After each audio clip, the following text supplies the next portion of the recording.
Gente, nem chegou o Natal e já tá colocando, gente. Coisa de Natal, sabe, gente? Super presente. Oi, gente, tô vendo tudo tá bom. A gente pegou molho de tomate e sabonete. Meu Deus, molho, tem volante. Gente, agora ele vai.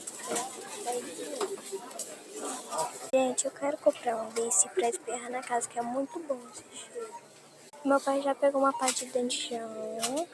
Eu já fiz ali, só que eu tô gravando pra vocês. Isso aqui também é muito bom passar em casa, sabe?